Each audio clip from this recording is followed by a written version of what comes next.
Okay, welcome to the session today to speak with us about diversity, conflict, and productivity. My name is June Benjamin, and I am the founder of Peace IQ, where we work with teams to help solve conflict and build sustainable cooperation within organizations. Today I have two hosts joining me. We have Tina Ajuonuma from the Better Org, as well as Chinonye Egbulem from Bloomwell Health. Welcome. How are you guys doing? Doing well. Thanks for having Yeah. us. Doing really well. So Tina, tell me a little bit more about yourself. Like, how did you come about? Like, what made you decide to launch the Better Org? Sure. There were a few things that made me decide to create the Better Org. I think the first was really so I've worked in the social change space for pretty much my whole career, and the Better Org works mainly with organizations who work in that space. Mm-hmm. And in working in that space over the time that I have, I'd seen either like directly witnessed or had heard of so many problematic, if that's the word to use, management and leadership approaches that really had created quite toxic cultures and ways of working in lots of these organizations, which had resulted in lots of harm and hurt being caused to employees of the organizations, volunteers, and the communities that these organizations were set up to actually support, right? And so it kind of got to a point where I was getting increasingly frustrated with seeing all those and hearing all of those kind of like those stories, because one of the things that I could see in the work that I was doing was a lot of organizations in this space were not focusing enough on themselves, like their internal cultures or their ways of working. They were really just focusing on like the deliverables of their work. And because they're not focusing on culture, you know, focusing on who we are and how we work together, what our ethics are, what our principles are, what our values are, they were then going to create or replicate some of these really, really toxic kind of behaviors and actions, which created these spaces of harm. And so I set up the Better Org in 2020 because, number one, I was tired of seeing all those stories. But then with the events of 2020, so George Floyd's murder and COVID, and the disproportionate impact of COVID on communities of colour, I was just incredibly frustrated, incredibly angry, and thought, right, now is the time. It makes sense for me now to kind of launch my own thing, really with the purpose of trying to draw attention to the fact that organizations are failing in this way. And there are things that they could do to kind of prevent such really, really serious kinds of failings. So when it comes to DEI consulting, we have some DEI professionals that work from within the organization. And then, you know, for example, they have an actual position within the organization. And then we have DEI professionals that have their own consulting companies that engage with organizations on their diversity, equity, and inclusion efforts. So, Tina, which one of those, or which category does your work fall into? Yeah, so we're definitely in the external category. So we will provide that kind of, I like to think of it as an objective perspective on organizations, and support them that way. And it's really interesting, or something I'm finding even increasingly interesting, is how organizations will, and I've experienced this firsthand, organizations do not listen to their staff when their staff are telling them these things, but they'll listen to an external consultant when they come in. So something about someone not being from our place somehow lends a little bit more legitimacy to what they say, which I find really interesting, because when I go to organizations, what I really go to do is to listen to what their staff say. So organizations are paying me to do the job that they should do, which is listen to your staff. So I find it very, very bizarre a lot of the time. But yeah, we come in with that external lens, and we also introduce into the conversation different things that are happening. So different other kinds of DEI interventions, different kinds of organizations are putting in place, academic research on what works and what doesn't, So we kind of bring it all, kind of throw it all in there and work with organizations to try and find something that works for them and the context that they operate in. Yeah. And Chi-Chi, what about you? Where do you fall on that scale of internal DEI versus external? Yeah, I would say I do both. Currently right now so I think it's also helpful just to provide a little bit of geographical context. So I am Nigerian American, and I am currently I feel like I'm a nomad, but at the present moment, I'm in the US. So I spend a lot of time back and forth, um, being on the continent, being in Africa, doing a lot of work on the ground, in the international development space, as well as here stateside. And what I find is that, when it comes to the work supporting organizations, stateside in the US, a lot of the DEI related work that I've done has been internal.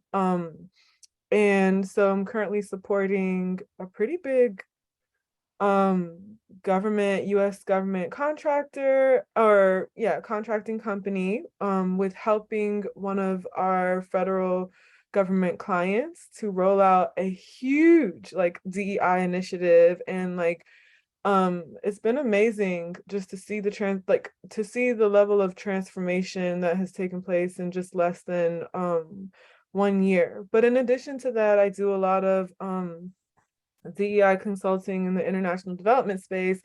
And that's very tricky because when you're working in international development, I mean, of course, here stateside, it's a huge melting pot. So we have people from all walks of life. But I guess there's just an added layer in the international development space when you think about it from the perspective of who has power, especially as it relates to funding. Whereas like for this project that I'm supporting stateside, the taxpayers are the ones that are contributing and paying for people to do the work in like the capacity that I'm doing it. So whereas, when you're working with a company or an organization that's receiving lots of funding, maybe from like the Bill and Melinda Gates Foundation, or from a multilateral or bilateral organization like USAID or JIS, German International Corporation, it's very different because you often find that the funders are predominantly white, or even within the nonprofit spaces, like the entire like leadership committee, executive committee, like these people are predominantly white, and they are not necessarily, it doesn't reflect the beneficiaries. It doesn't, in terms of the makeup of the cultural makeup of the staff, like the executive staff, it doesn't necessarily reflect not just the makeup of the beneficiaries, but I would even say, like if you're working in Ghana, why is it that you don't like 50% or 70% of your executive leadership team, why are they not Ghanaian? And so, yeah, a very complex space to be in. Yeah, I agree. And also for context, Tina is also based in the UK. And my understanding, Tina, you also work in the international development space in addition to consulting with more domestic organizations in the global north. So there are a lot of like layers of complexities, and I kind of want to unpack that a little bit, because oftentimes domestically here in the US, and I'm gonna go ahead and say maybe potentially also in the UK, I think this might also be the lens. But when we hear the word DEI, we automatically have this picture in our head of our racial history. It's often treated as like a black and white issue. Maybe they also are recognizing some levels of BIPOC or gender disparities, but I still have yet to see many organizations get down to the level of individual diversity and complexities that I see in the international development space. I just think that as Chi mentioned, there are more complexities in terms of how the different power structures, how things are funded, but also the people themselves. There's just a lot of diversity in terms of what tribe are you from? Gender identities could be even much more complex than you see here in the US. And I don't think that is something that companies here in the US have yet thought about. And my concern for that is we continuously keep solving for diversity as if all we need to do is solve this black and white issue. And then the more individual diversities that continuously keep being introduced or integrated into that environment, for example, hiring more, not just Black leaders, but immigrant leaders, right? Are we gonna go through another round of these issues or these power struggles because we were not looking at diversity from a more complex lens? Yeah, there's so much there. I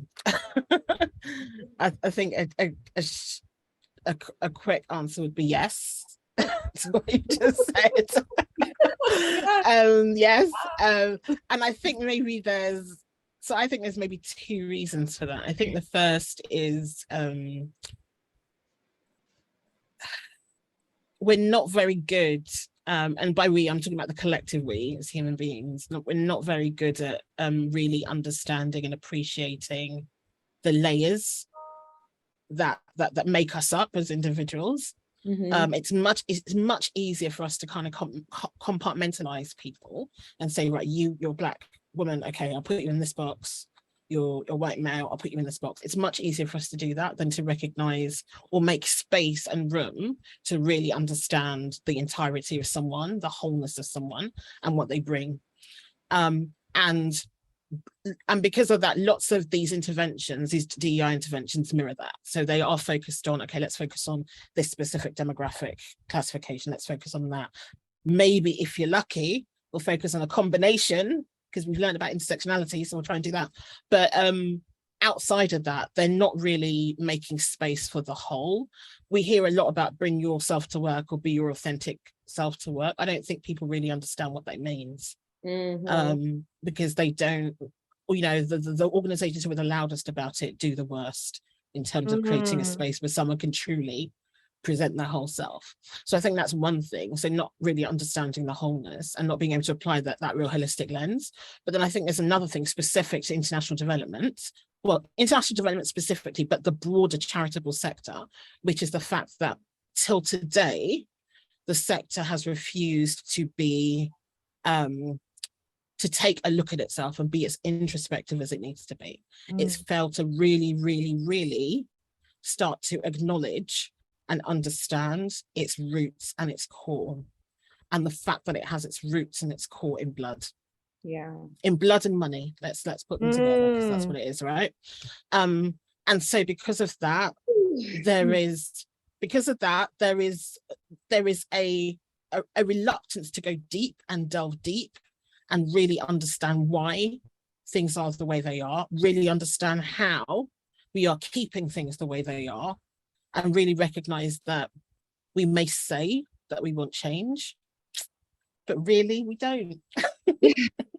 Kind of like things as they are, which is why you have all these DEI initiatives, which are tick box exercises. They're surface level, superficial exercises, because we don't really, again, I'm using the collective we as in the sector, don't really want anything to change, because kind of like it. Yeah. Chi, how do you think that has left DEI professionals, or even I would say people who are hired, under this perspective that these organizations are taking more of an effort to be inclusive? I guess I asked this question because I think a lot of us go into this work because we specifically are triggered by the repetitive cycles of violence that we experience or witness. but I'm also noticing that there's almost like a feeling of just like defeat or just stress or frustration. I guess my question is, do you agree that those feelings are connected to violence, and why do you think or why do you think that people feel that way right now? Yeah, I mean, Tina just nailed it, like, on the spot, you know. I think that it's so interesting because, like, being in an executive role, being in a role where I am now like, I have the authority to bring on board, excuse me, like, you know, additional staff. What I've noticed is that, like, you know, recently I led, or I had a job interview with somebody who was interested in a DEI related role. This person actually was Caucasian, and one of the questions that I asked, because, you know, in as much as we needed more of like a technical, like, communications, like program management support, I did want to get like a better understanding of um what was their purview was on just DEI in general, or we call it IDEA. And one of the questions that I asked is like, well, why do you think that DEI is important for any organization? And I remember their response being, like, it's not rocket science. Like, you're supposed to treat others as you want to be treated. And, you know, like, they mentioned, I mean, you have to be nice. You know, the fact that, you know, they thought that it was something that was just as simple as come in and treat people like, well, how do you do that? Like, oftentimes when people are being, you know, when people are dealing with all kinds of microaggressions in the workplace, how often do you hear like, I didn't know that this was the wrong thing. I didn't know that this comment was inappropriate. I never thought about it that way. Like, I don't even know what microaggressions are. And I don't think that people, like, if you don't like, actually, thank you, Tina, for like sharing that comment, because I think that it's one thing to come in and look at this purely as like a behavioral like issue, like, okay, we need to and find a way to change people's mindsets, but then there's another added layer of there does also need to be some level of accountability, as well as, like, I would even say education. Even me myself, how much am I unlearning and relearning? Every Yeah. day I learn something new about world history, Black history, and even outside of Black history, look at what's happening. I mean, June, you're bicultural, you have Middle Eastern heritage. Even just by virtue of like being your colleague and friend, how much have I learned about, um, you know, even in Middle Eastern countries, like just what certain caste systems like look like, or just historically how brown people that reside in those societies have been honestly at the bottom of the totem pole and not been able to climb up, you know, certain social structures and thrive in the best way that they can as their um you know, their counterparts that have lighter skin. And it's like, there are just so many things that I just don't know, and we all don't know, and the onus is on us to have that to have access to that knowledge. I don't know if the workplace is the best place to do that. Because no, might not be the best. There might not be like a business case for that, right? But sometimes I wonder, is it possible to do this work even internally within an organization without having that context? Um, because I can, if not, like, I've seen firsthand how you just end up going around in circles, or even as someone who, you know, even in international development, like the latest, what lots of organizations have been trying to figure out is like, well, what does pay equity look like? Mhm.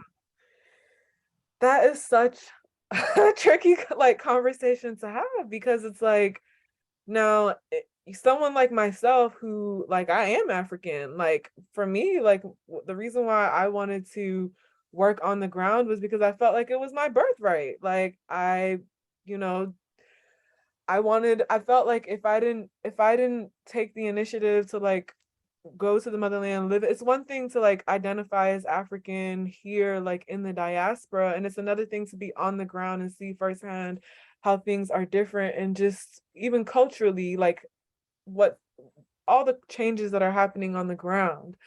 And I know it's been very tricky for me because, like, I do have passport privilege. I'm American. Mhm.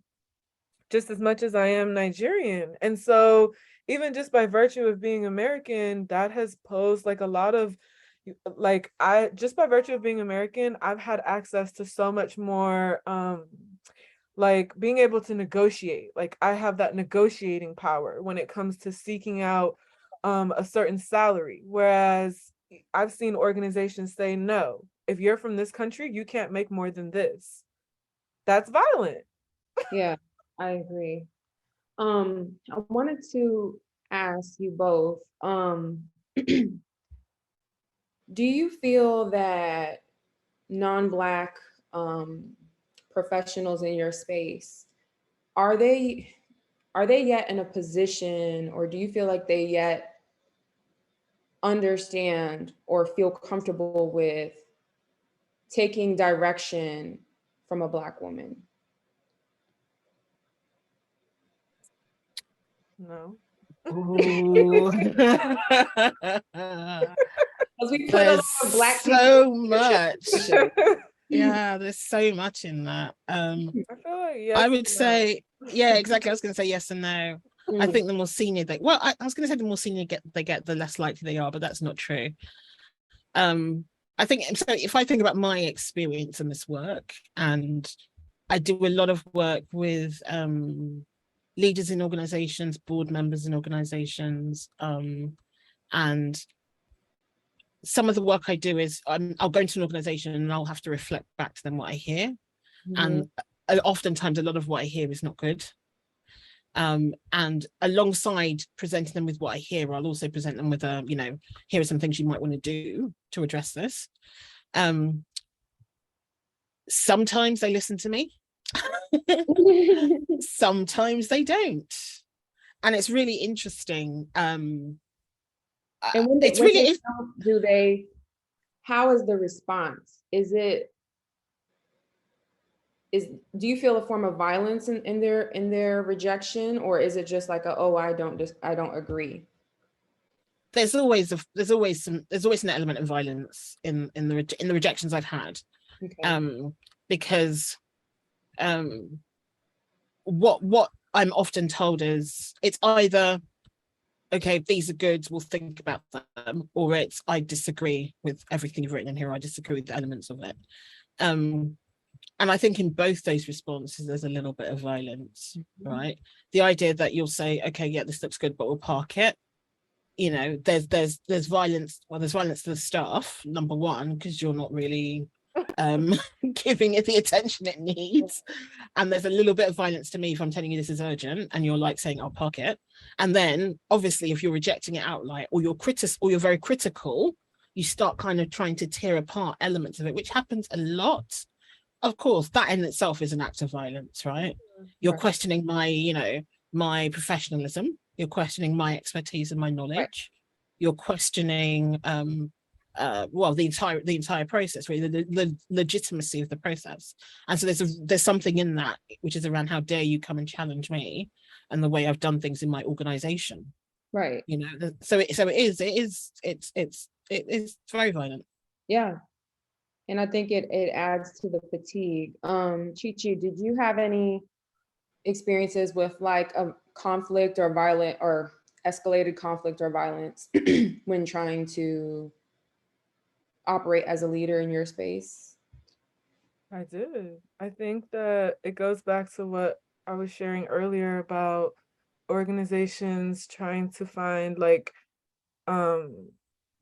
what's the word, like a business need or like a business case. It's like, on one hand, it to your point, Tina, like you can make a suggestion, but then like in making that's been my experience. It's always like when I make a certain suggestion or when I take time out to put together a report, it's always like they feel justified in parking it or saying like, I hear you, everything you're saying makes sense, but we just don't, how do we do that? We don't have the funds for this. We don't, and like, or how about we do this right now, but we can't do this, and it gets to a point where it turns into like, it almost kind of feels like policing in a weird way. And that's what makes it violent, because it's like, I'm not hearing, okay, well, we can't, I'm not hearing like, even if the reality is that the funds don't exist or the resources don't exist to make certain executive decisions, why is it that, us as the experts, people who come in and make these suggested recommendations, why is it that we are not then given the go-ahead to make those executive decisions? Like, I think that that is really important, because there's just some sort of like subliminal, like subconscious messaging that makes the nature of their feedback feel violent. Like I don't want to be told. Yeah, like I don't want to be told, what we can and cannot do, because I just don't even feel like it goes back to people feeling like they should be like a voice for the voiceless. Like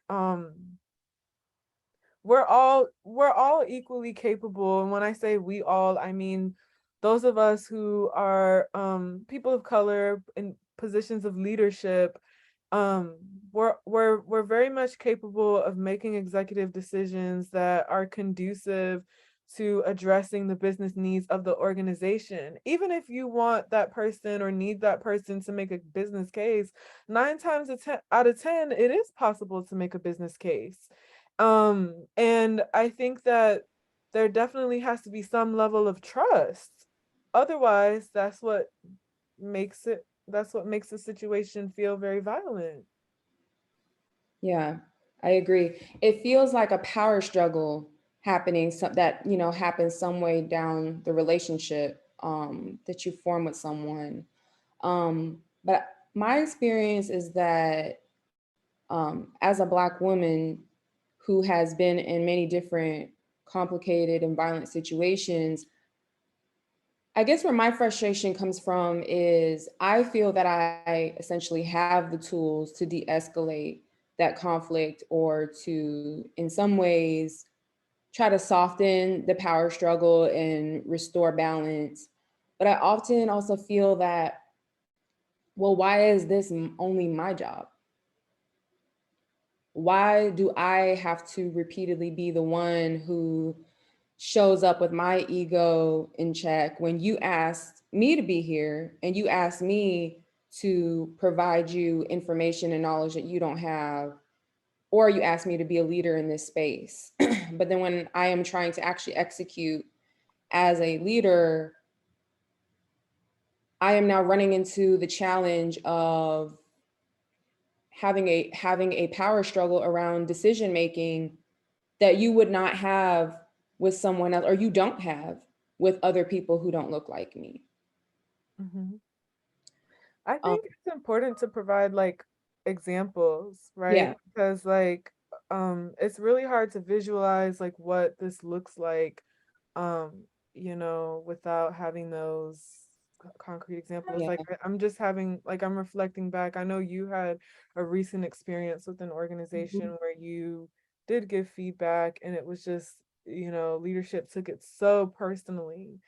Mhm. And even just talking about egos, like that's huge. Like, if someone pours out their heart, like I know in the past, like I've poured out my heart, like I've provided a whole, first of all, even just my labor, my emotional labor, Yeah.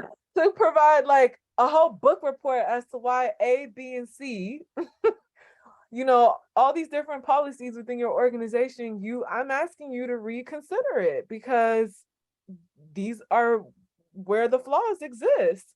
And it's so interesting because there's some level of fragility in the receipt of the feedback and the information. And that's where ego comes into play, because it's like, that's when, from my experience, they thought that the right thing to do was to be diplomatic and to say, I hear what you're saying. Thank you for sharing your feedback. And I'm like, okay, that's not what I want to hear. Like, fuck all the diplomacy. Because even you choosing to be diplomatic, to me, still feels violent. Because you're not addressing the underlying issue. You don't need to hear what I'm saying. You don't need to tell me we're going to revisit, or you don't need to tell me, like, because actually the feedback that I got when discussing, it was more so like, well, we have done the work. And, in as much as you're critiquing this work that we've done, like, we've done the work and we've made a lot of progress. So at this point in time, we're not going to make any additional changes. And I don't think it's not there's no formula, there's no cookie cutter approach. I think there are just added layers of perspective that do need to be taken into consideration, especially when you're working in an environment where there's like multicultural layers. And just to pick up what you just said, Chi, we're doing the work, so that implies it should be continuous effort, as opposed to we've done this thing and let's get lauded for this thing that we've done. It shouldn't be that. It needs to be, and I think that's also a challenge with a lot of organizations, because they are quite short term in terms of their thinking. So it's like, let's do this thing, let's tick these things off the list, and then let's move on to something else. And with this work, it's like, no, because it is about shifting. It's about shifting behavior. It's about shifting belief in a lot of ways. It has to be a continual effort. Right.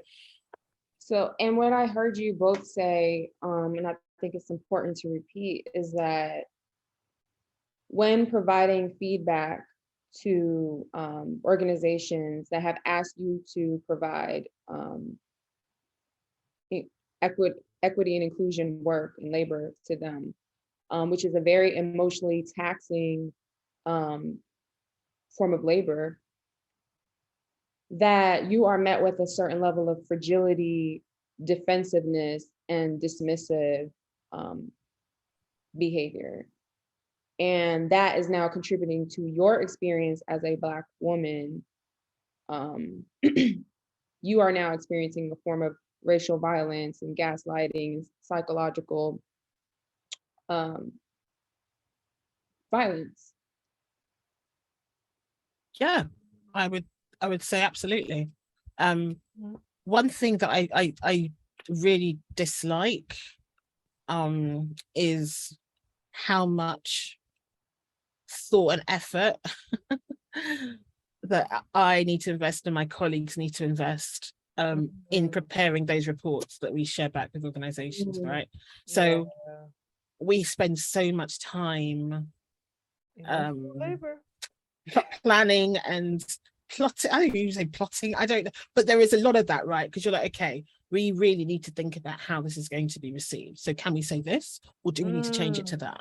Can we present it in this way? Do we need to make sure that XYZ is in the meeting to make sure it's, it goes well? Do we need to have a pre-meeting with so-and-so? All of this tactical maneuvering that we have to do, it's exhausting. So we are basically carrying the weight of getting these leaders to engage with this work and with all this information that we've surfaced as a result of this work that we've done for them. We are literally, we are literally carrying them to the thing and spoon feeding them the thing with the spoon that they like, with the flavors and the spoon that they like, so they'll take it down. It's just why do we have to put in so much effort? Why are we being asked to hold all this stuff in that way? They are the leaders of the organization. They should be holding it. But they don't. And trying to minimize the violence that you may experience and your team may experience along the way. So here's my question is, well, to me, it feels like, well, to me, what I see is that DEI professionals and consultants are doing unpaid piecework, because you're not just doing DEI work, you are also taking steps to mitigate the violence between your team and your relationship with the organization, or yourself in the relationship with the organization. You have to be the bigger person. You have to change the way your meetings are held. You have to, if there's an incident that occurs, you have to find the data and be able to present to them and explain to them why it's violent. Then you have to help them interpret it and then get to the right conclusion, right? This is even outside of the work that you're doing to help teach them about what is belonging and inclusion about. So my question is, like, whose job is it? Because if it's the consultant's job, then why are we not paying them more to do this? And if we recognize this to be a problem, should this not also be included as a part of the package? Or is it the organization's job? Like, whose job is it to show up and repeatedly be the bigger person, essentially, in these situations?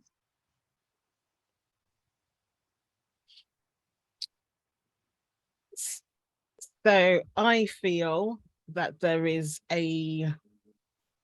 I think there is a role for everyone in peace building. Yeah. And peace building around this, specifically around this work. But I think what's happening at the moment is it's not being named as work. So peace building is not being named as a part of this. So what happens is an organization will come, they'll, bring on board a consultant or bring someone in-house. That person will maybe do some kind of assessment or some audit, come up with a suggestion for things to do going forward and a plan to implement. And that is roughly the structure that I think most organizations are comfortable with in terms of this work. What they don't see is the stuff in between. So if I'm coming into an organization, I'm going to do an audit and I'm going to start reading documents, I'm going to start talking to people. There is stuff that happens within that, right? So the kinds of conversations I have with people dredge up things, which then result in other things, which then result in other things. And so oftentimes I find myself serving in some kind of quasi therapy role, quasi coaching role, or just something, because there are the things which have cropped up, and that is often not recognized as part of the process. Similarly, when you're kind of getting organizations to engage in what's being presented and understand what's being presented, you oftentimes have to peace build between factions in an organization, right, to get them on side. And that is also not recognized as part of the work. So there's so much that happens that relates to us as people and how we interact with each other as people around this that is not recognized at all. And so I feel with this, there is definitely an element of this that I feel that the DEI consultant or the anti-racism consultant coming in can provide, but definitely a lot that the organization needs to provide. But the thing is, it needs to be named, because it needs to be named and recognized that this is part of the process, right? That this is part of the package. And so if it's named and recognized, we should get paid accordingly for that, right? Yeah. We should get paid for the emotional, mental, physical effort it takes to do this work, because DEI work, anti-racism work, is not like other change work in organizations. It's often conflated as it's all the same thing. It is not. It's much more. It's much bigger. It's much more intense because it's much more personal. And organizations don't seem to have recognized that or appreciate the difference.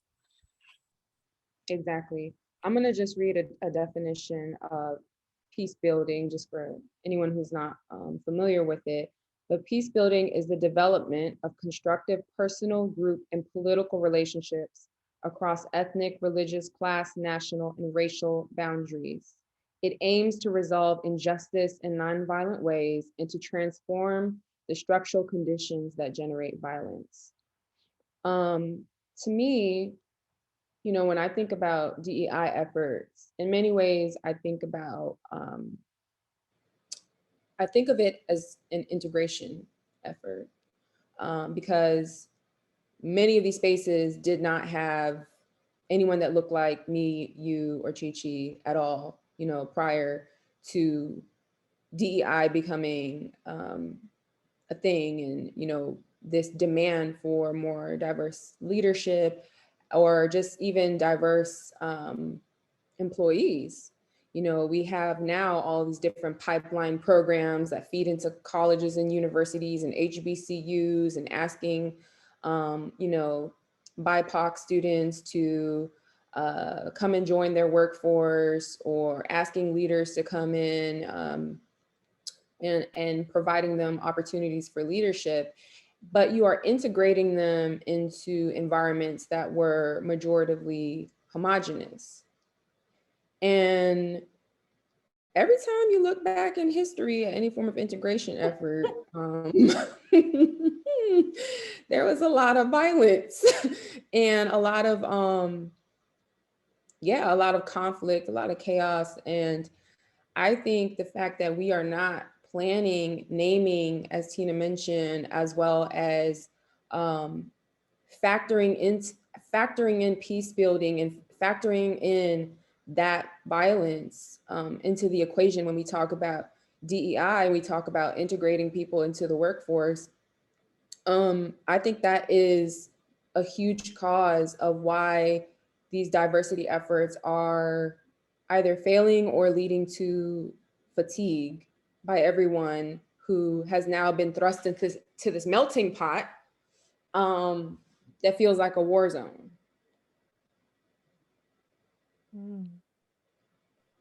And just because I don't know if in the UK, do they use the same term, HBCU? They don't. No, we don't. We Oh. don't have BCUs in the UK. Yeah. Oh, okay. Interesting. We don't have our UK communities. So communities of color in the UK have a very interesting history, because whilst there have been communities of colors in the UK since the 16th century, they haven't been as many in such large numbers, mainly because the UK, in terms of their imperialism, kept it away. We don't have things at home, we keep them elsewhere, so we don't have to see them. So a lot of the work that they did as part of their their slavery and the colonialism was a lot of it was kind of housed in other spaces as opposed to being here. So in terms of the communities of color that we have in the UK now, they really started to grow from around the 50s and the 60s. So they're still relatively young. Hence why we don't have kind of like institutions like HBCUs.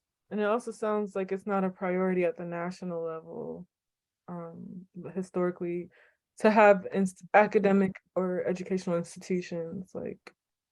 Oh no. Okay. No. I mean, if we want that, we will have to build it ourselves.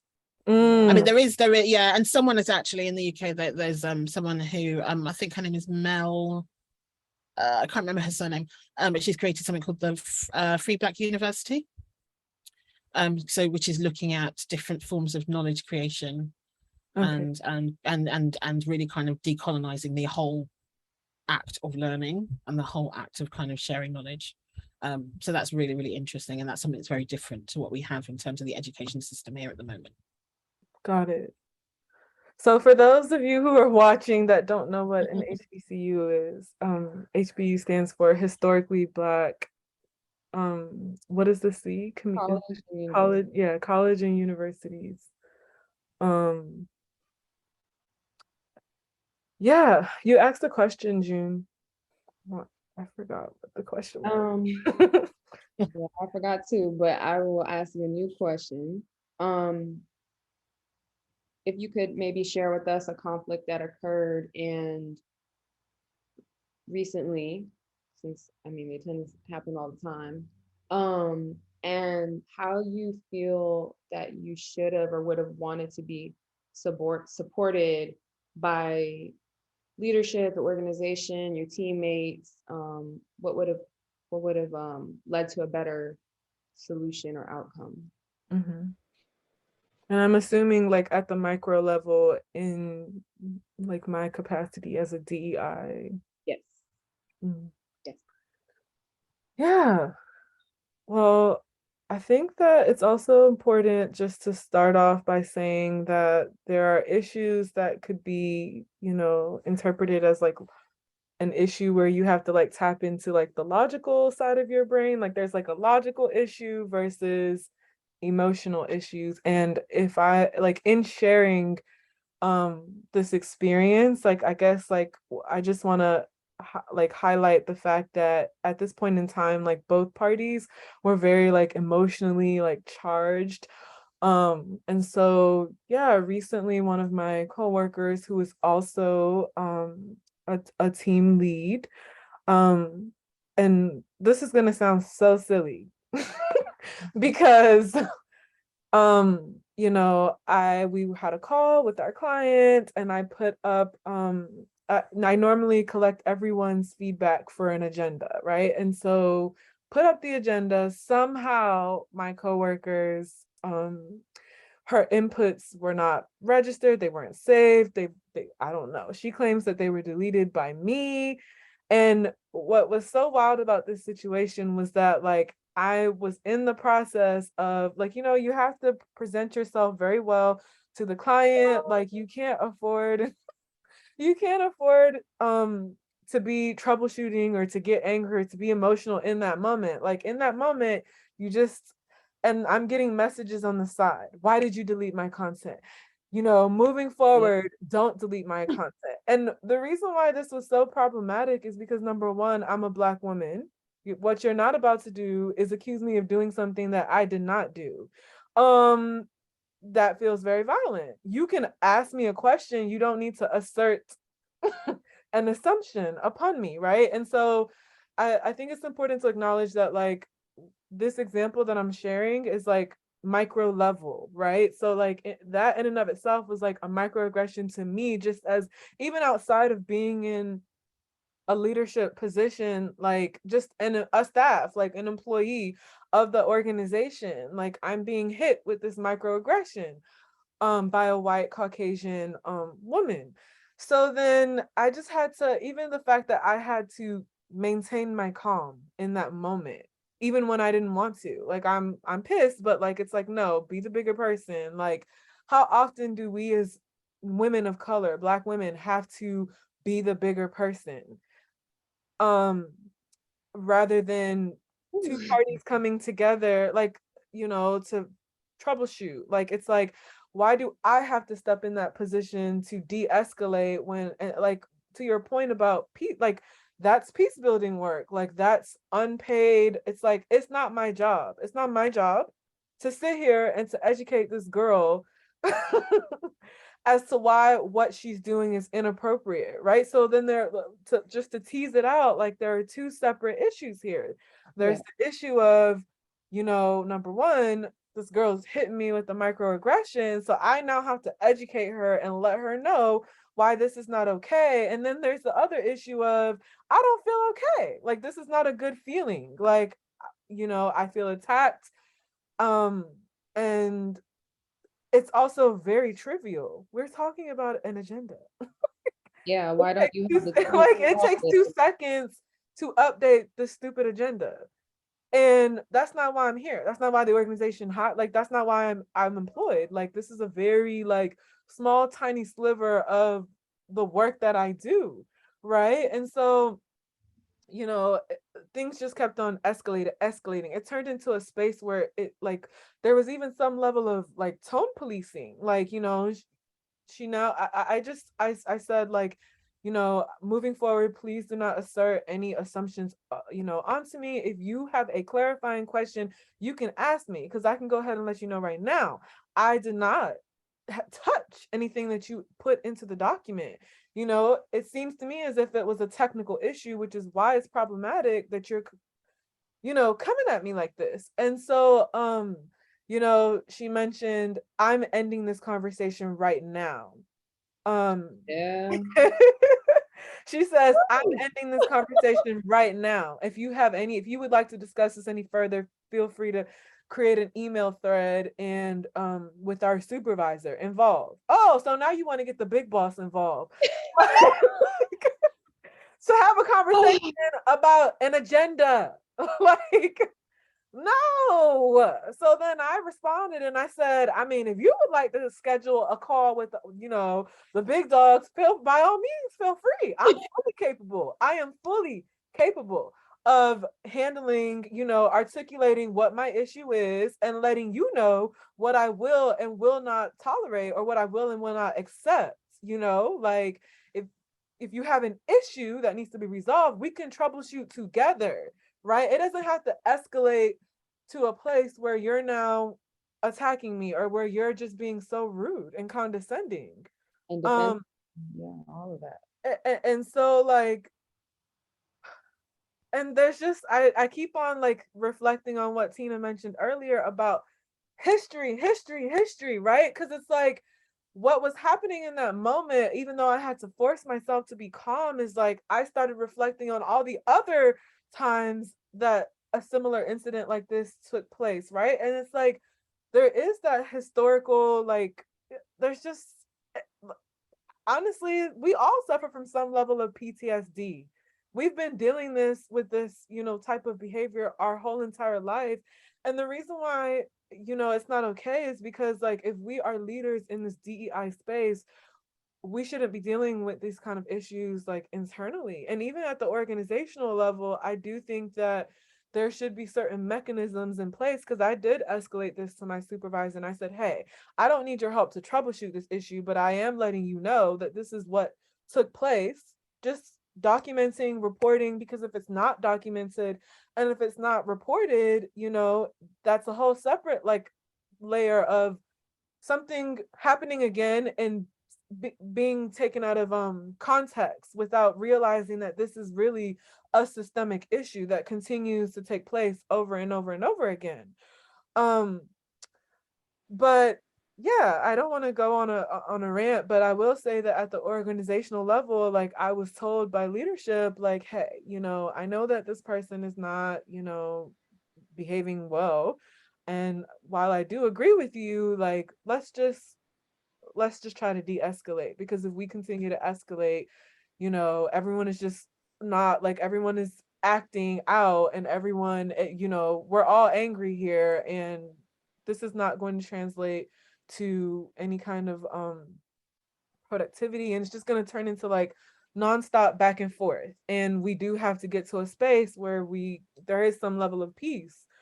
And so, yeah, just being required to be the peace builder in that moment was very triggering for me, because it's like, we are always the peace builders. We are always the ones doing the emotional unpaid labor. Why is the onus on us? Why is there that expectation for us?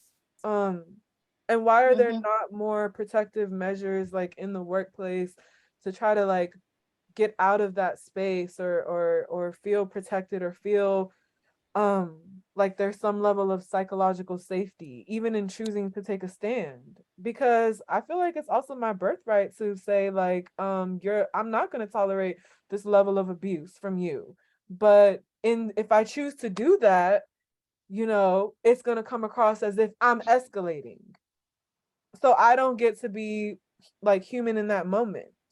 Right.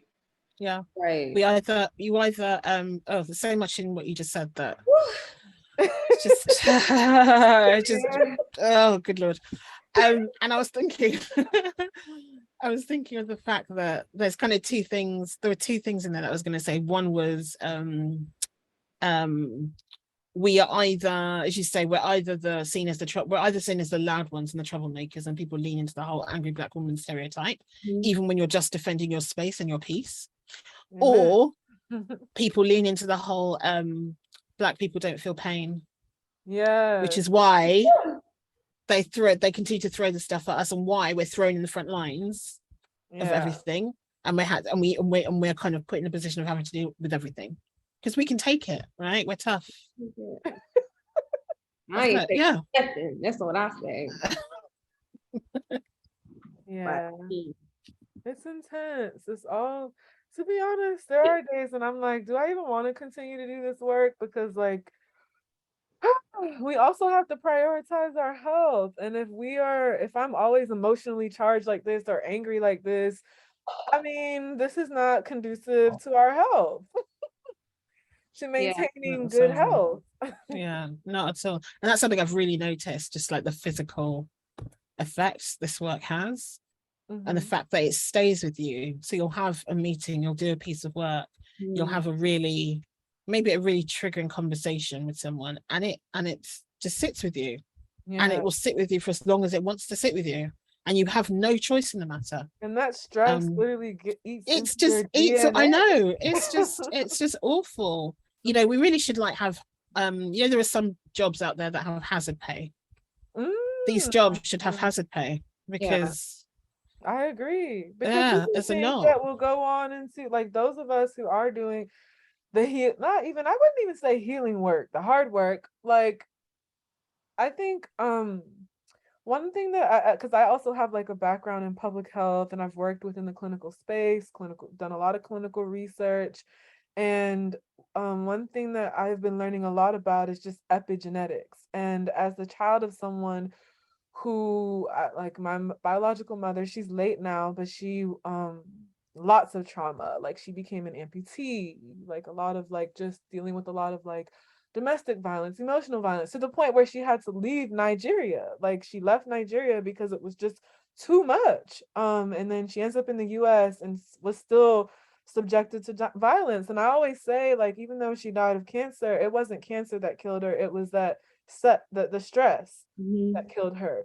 And I think that we don't think enough about how, like, even me, like growing up, I was okay. And now that I'm, in my 30s, like, wow, like I'm seeing that all the stress that is affecting me in ways, I see how stress affects me in ways that it doesn't affect my counterparts. Like we are exposed to the same levels of stress. And I can't help but wonder, like, is there some sort of like change in DNA? I know there's a lot of like research that's being done on like what the physical manifestations of intergenerational like trauma, what does that look like? And I think that we also have to be careful, because like if we are going to continue to you know have families, create families, build families, we don't want that stress to seep in and somehow indirectly affect our communities and like the generations to come. I don't think like that's just not, it's not a good look. And so at the macro level, I do think that it's something that we should also be taken into consideration and be very territorial and protective of our own peace and our own healing. Mm. Ooh, y'all is feeding my soul today. um, yeah, I can't even really have said it better, Chi. I think that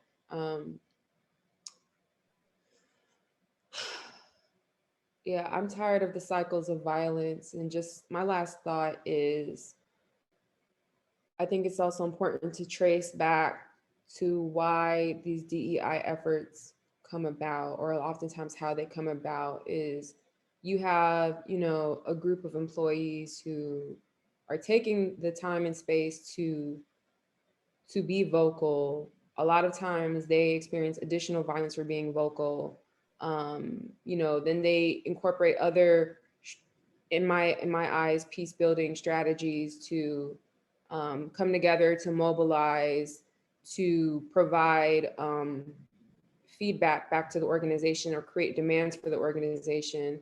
And a lot of people don't see that as peace work because they have a vision of peace as in just getting along, right? But in that form of advocacy, in creating space and mobilizing towards justice, that actually is peace work. And there's been so much effort, so much vocalization, so much of a push to get the organization to realize that they have an issue. And then,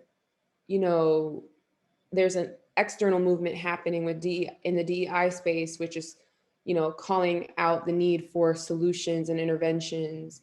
And so, I think to me, what's the most heartbreaking thing about this cycle is that there's so much effort and work that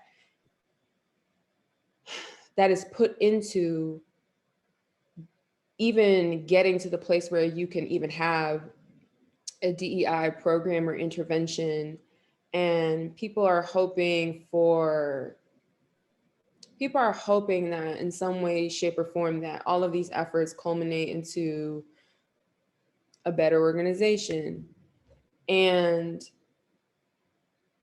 I think there's something to be said when the people that are helping this movement move forward, whether it is from the angle of, hey, I'm a consultant, I'm willing to come in here and use my life force to come in here and help your organization to be better, or it's your actual employees who have stayed and continued a good fight. Like, they really could have just left.